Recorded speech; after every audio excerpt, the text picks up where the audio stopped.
Hey, this is Ed Waggoner with Ace Landlords and Empire Property Management.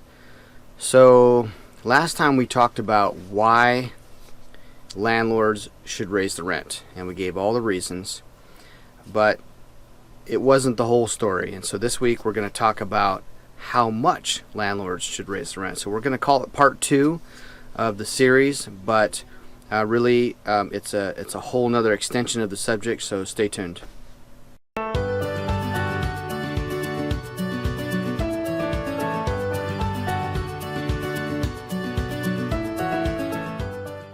Okay, this is Ed Waggoner with Ace Landlords, and we're back to talk about why landlords should raise the rent. So this is part 2, just because we didn't have enough time last week to finish up the entire subject. So this week we're going to talk about how much to raise the rent. So, and the timing. So each one, the timing of when you raise the rent and the timing and how much you raise the rent are about equal in importance. We're going to talk about how much first. So, there's market rents, and then there is what the tenancy can bear.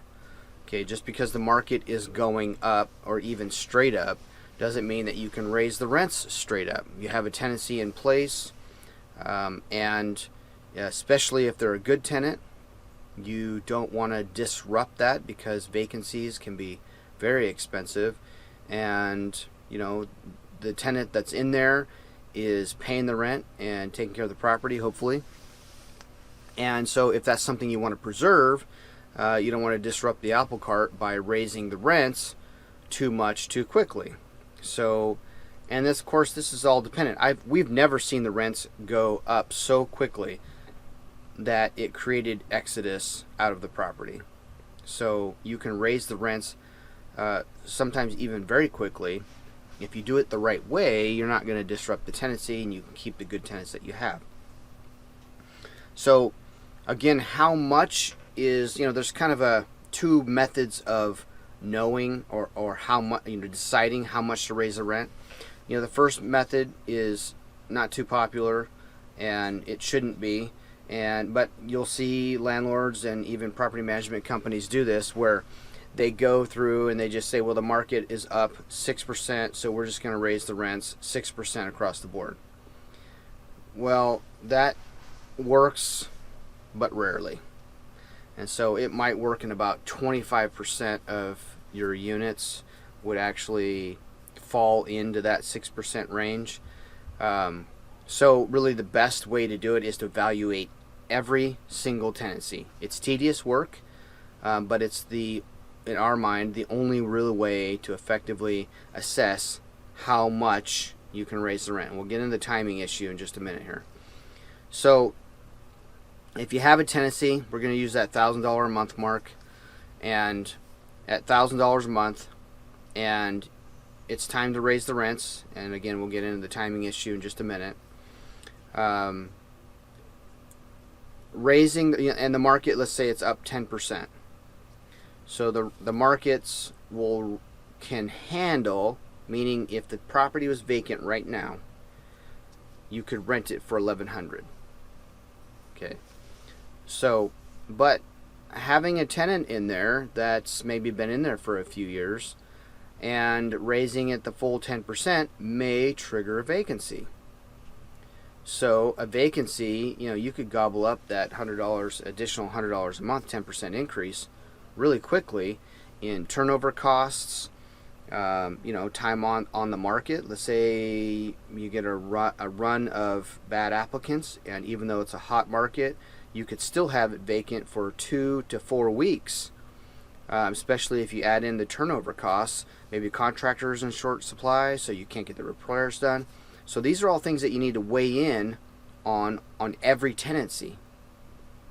And if you don't, then you just do a raise it 10% across the board, you're looking to create some vacancies, which can be very expensive, not just for the property management company, but for the owner especially. And hopefully, the property manager is in it for the owner, and so they're looking at every unit to try and assess what they can safely raise the rents.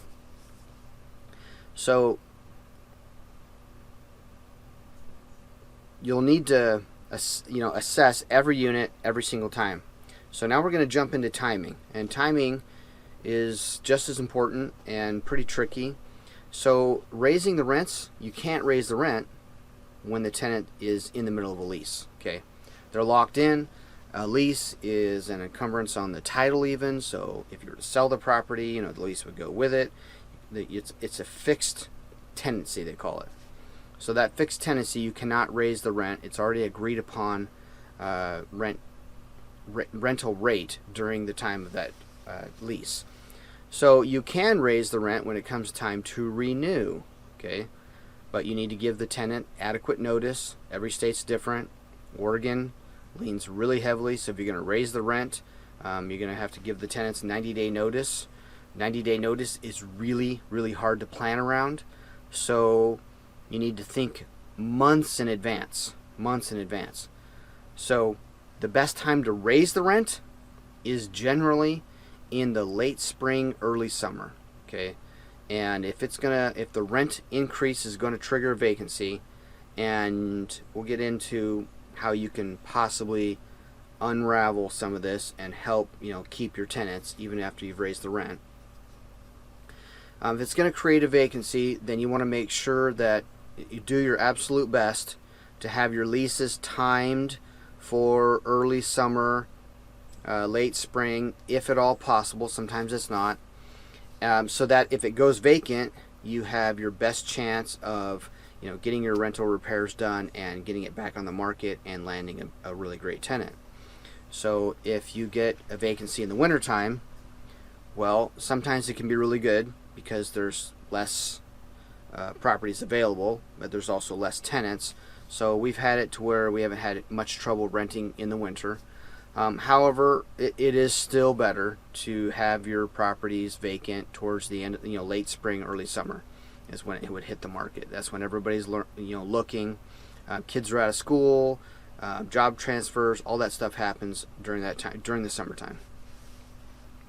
So timing is really important. You don't want to raise the rent, if at all possible, during the holidays.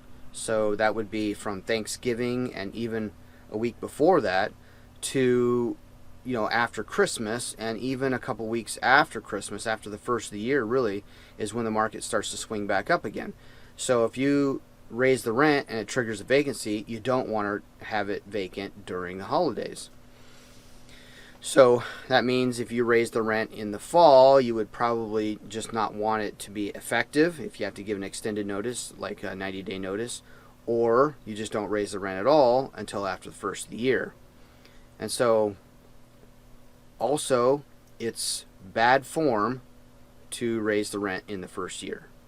So we generally, even though the law forbids it in Oregon right now, but it was no matter to us because we wouldn't do it even before the law was passed, just because we kind of see it as a bait and switch kind of tactic, which we don't want to be anything near. So we want to be upfront and honest with our tenants, and so renting the property at a really low rate and then raising the rent soon afterwards is really bad form.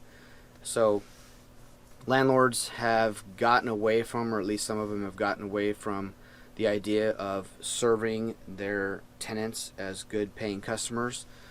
We like to look at it as being closer to the hospitality industry, like the hotel industry.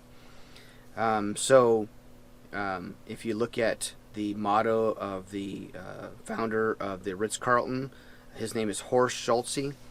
So his idea was serve the customers. Service of the customers is first. Okay. Rule number 2 was get as much money from the customer as you can without breaking rule number 1. So tenants are happiest when the landlord is taking care of the property. Okay. And taking care of the property and maintaining your end of the deal costs money. And we're in an inflationary cycle right now, and that's why rents are going up. And so it's important to kind of weigh all of that. You should know your tenants, you should know your property, and that way you can evaluate how much to raise the rent. So hope this helps. There's no, unfortunately, there's no just simple equation where you can just multiply it by 10% and be safe. So you're going to have to be, the kind of boots on the ground landlord and know the property pretty well so that you can raise the rents to an effective rate. So one more bit of advice before we close off here is rent the property at the market. And we feel here at Empire that it's smart business to let the rents fall behind the market just a little bit, okay? And that is because you want the tenants to be comfortable, and you want them to get a good bargain for their money.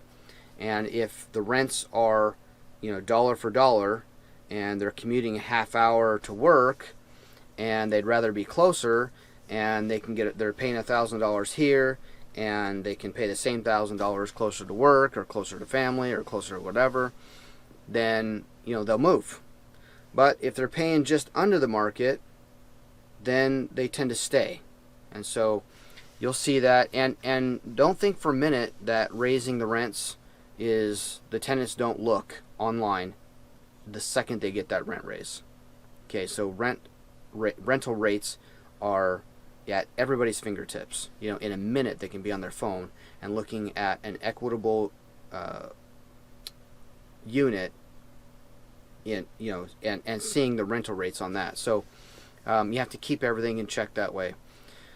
So if you have any questions, you can put that down in the comments or feel free to email us.